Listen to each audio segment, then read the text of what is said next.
You know this rhyme. You've sung it countless times as a child, holding hands in a circle, giggling as everyone tumbles to the ground. Ring around the rosy, a pocket full of posies, ashes, ashes, we all fall down. Simple, innocent. A children's game passed down through generations.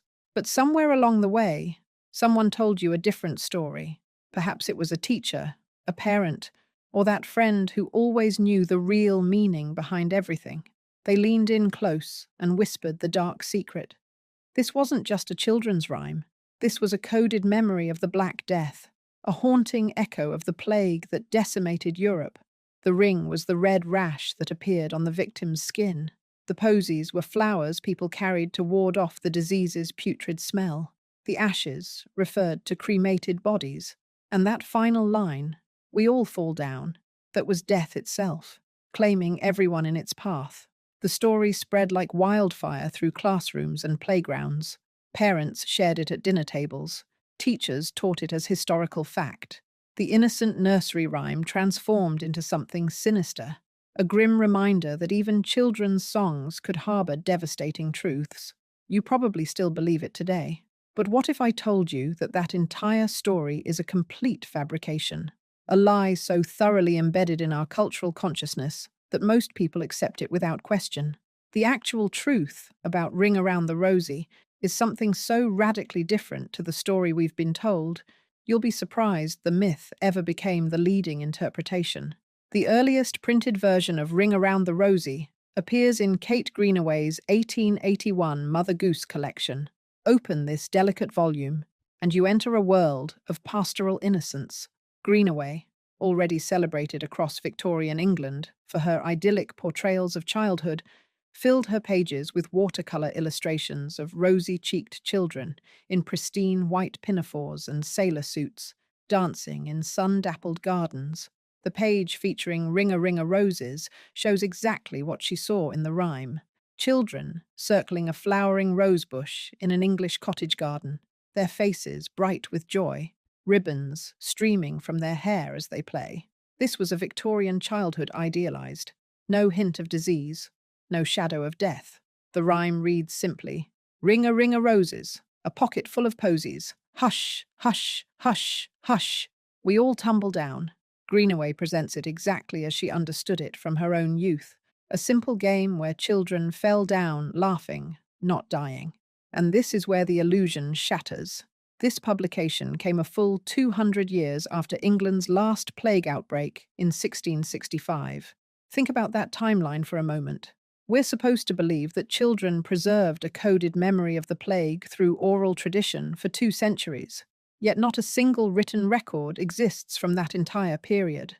Not one diary entry. Not one folklorist's collection, not one concerned parent's letter warning about children singing plague songs. The silence is deafening. During the actual plague years, people documented everything. Samuel Pepys, the great diarist of the age, wrote by candlelight on June 7th, 1665. "This day, much against my will, I did in Drury Lane see 2 or 3 houses marked with a red cross upon the doors, and Lord have mercy upon us, writ there."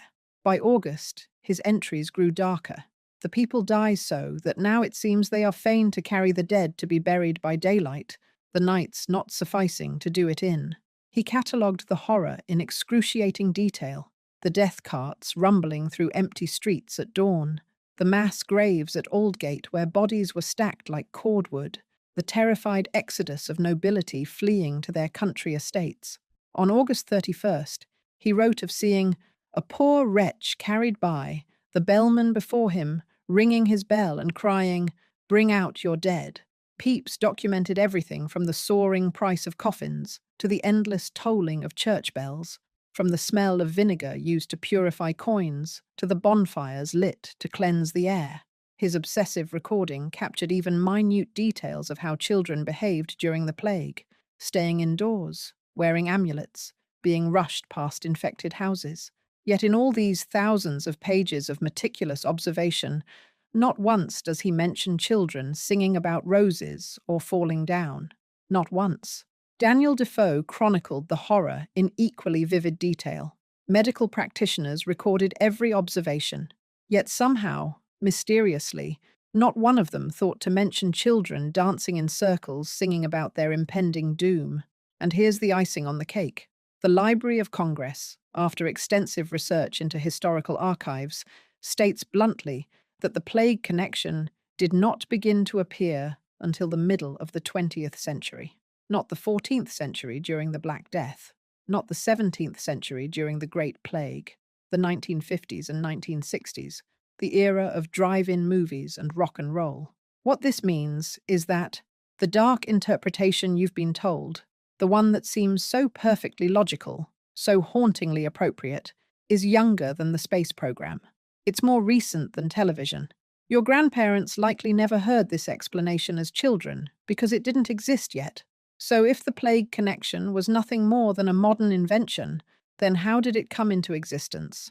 The actual plague story first appeared in print in 1961 in James Leeser's book, The Plague and the Fire. Leeser wasn't a folklorist or a historian of children's literature. He was a popular novelist, writing about the Great Plague of London and the Great Fire that followed. In one casual paragraph, almost as an afterthought, he mentioned that some people believed Ring Around the Rosie referred to the plague. He provided no evidence, cited no sources, offered no documentation. It was pure speculation, tossed off in a single line. Yet this throwaway comment in a mass-market book would become the genesis of one of the most persistent myths in folklore. From there, it spread with astonishing speed. Within 5 years, the connection appeared in folklore collections. Within a decade, it had become accepted wisdom. Teachers taught it as fact. Parents repeated it to seem knowledgeable. Books presented it as hidden history finally revealed. The myth had achieved something remarkable. It had become more real than reality itself. But the evidence against the plague theory extends far beyond timeline problems. The rhyme itself, when examined closely, refuses to cooperate with the dark narrative. Folklorists have collected dozens of versions from across Europe and America, and here's where things get truly interesting. They don't match the plague story at all. In Greenaway's original 1881 printed version, the children don't sneeze or mention ashes. Instead, they say, "Hush, hush, hush, hush." We all tumble down. No symptoms of disease, no cremation, just children tumbling in play.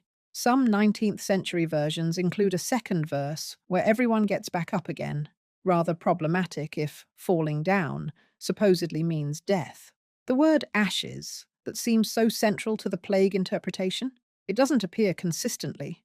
Children sang a tissue, mimicking a sneeze, or hush-ah, hush-ah. Or in some American versions, light bread, sweet bread, squat. But myths have a way of collapsing under their own weight. And when you step outside England and listen to the children's voices across Europe, the rhyme tells a very different story, one that leaves the plague theory in ruins. The international versions demolish the plague theory even more thoroughly. Picture a summer evening in 1796 in a Bavarian village. The church bells have just rung vespers, and children gather in the fading light around the ancient elderberry bush that has grown behind the church for generations. They clasp hands, farmers' children with rough homespun sleeves, the minister's daughter in her Sunday dress, saved for special occasions. They begin the familiar chant their grandparents taught them. Ringel, Ringel, Reihe, sind der Kinderdreihe, sitzen unterm Hollerbusch, machen alle husch, husch, husch. The words paint a scene of pure innocence. Ring, ring, row. There are 3 children, sitting under the elder bush. Everyone goes swoosh, swoosh, swoosh. At that final hush, they don't fall down dead.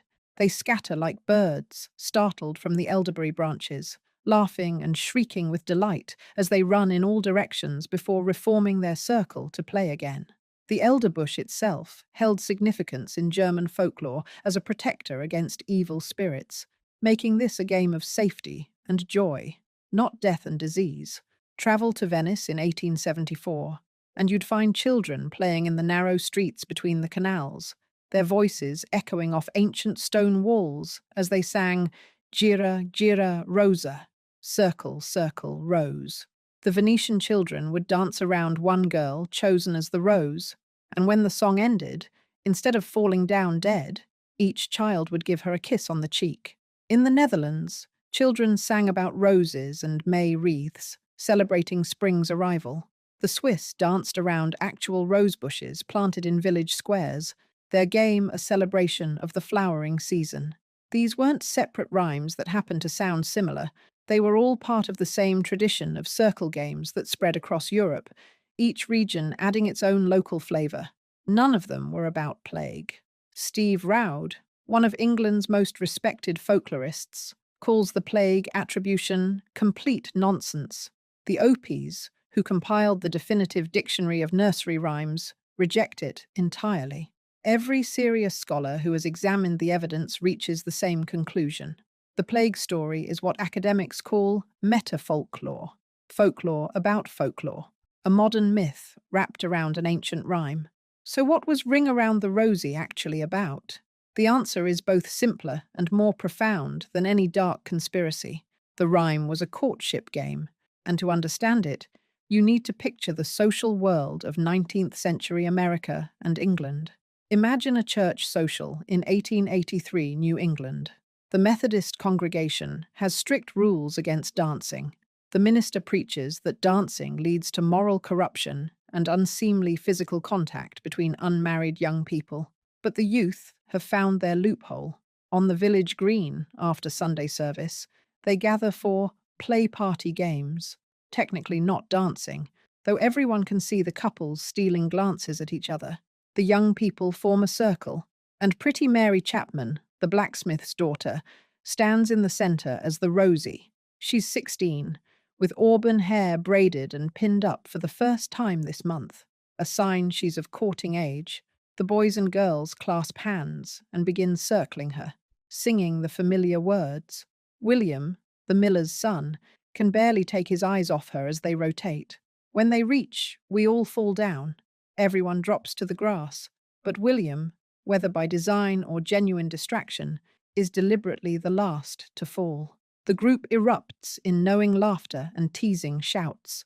Now he must pay the forfeit according to the game's ancient rules, confess who he wishes to court. His face flushes crimson as he mumbles Mary's name, barely audible. She smiles, trying to look surprised, though everyone saw this coming, and takes his place in the centre while he joins the circle, positioned now directly across from her, where their eyes can meet with each rotation. The forensic evidence from contemporary accounts confirms this innocent origin. An 1883 description from William Wells Newell's Games and Songs of American Children explains that children would dance around a rose tree in the centre, bowing and playing at courtship. The posies weren't protection against disease. They were the small bouquets young men would give to young women they admired. The falling down was a playful tumble, often followed by elaborate forfeit games, where the last to fall would have to kiss someone or reveal their sweetheart's name. Jessie Wilcox, Smith's famous 1912 illustration in The Little Mother Goose, shows exactly this scene. Children in their Sunday best, holding hands in a sunny meadow dotted with wildflowers, playing a simple game. No darkness, no hidden horror, just children being children. So, at its core, Ring Around the Rosie wasn't about pestilence or mass death at all. It was about play, flirtation, and the rituals of youth. But if the truth is so ordinary, then why does the plague myth cling so stubbornly to the rhyme? The plague myth, despite being thoroughly debunked by scholars, refuses to die because humans love dark stories. We tend to cling to fear over fact, and in doing so, give the myth more power than the truth ever had. Hollywood embraced it with enthusiasm, transforming an innocent children's game into nightmare fuel. In A Nightmare on Elm Street, 3 Dream Warriors, 1987, the rhyme becomes a death chant. Ghostly children in white gowns skip rope in slow motion, their voices distorted and echoing as they sing Ring Around the Rosie, while Freddy Krueger stalks his teenage victims through their dreams. The familiar playground melody drops an octave, becoming a funeral dirge. Each line syncs with another death, pocket full of posies, as he fills a victim's lungs with flowers. Ashes, ashes, as someone burns alive. We all fall down as bodies drop from buildings. The horror video game Dead Space 2 features a particularly chilling scene where you enter a nursery on a space station to find dismembered bodies arranged in a circle. A child's voice, crackling through damaged speakers, endlessly loops a slowed-down version of Ring Around the Rosie, the tempo dragged out until each word sounds like a death rattle. Players report having to mute their games to get through the section. During the 2020 pandemic, news articles jokingly called it the ideal hand-washing song, keeping the dark association alive. Social media exploded with memes about the prophetic nursery rhyme, as if children centuries ago had somehow predicted COVID-19. The myth persists because we want it to be true.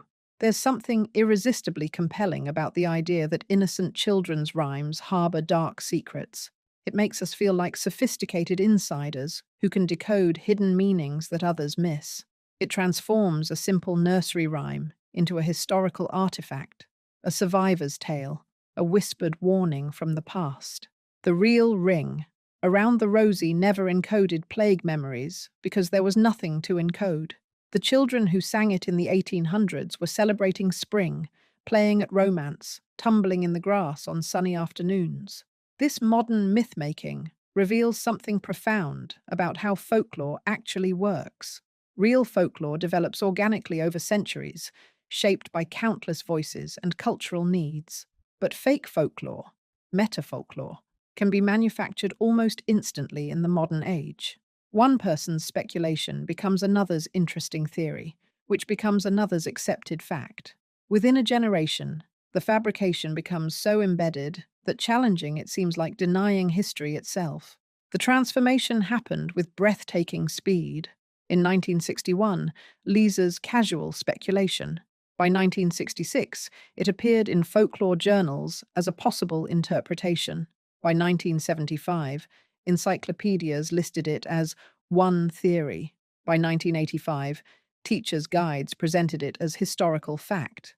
Today, type Ring Around the Rosie meaning into any search engine, and the plague interpretation dominates, despite every serious folklorist calling it nonsense.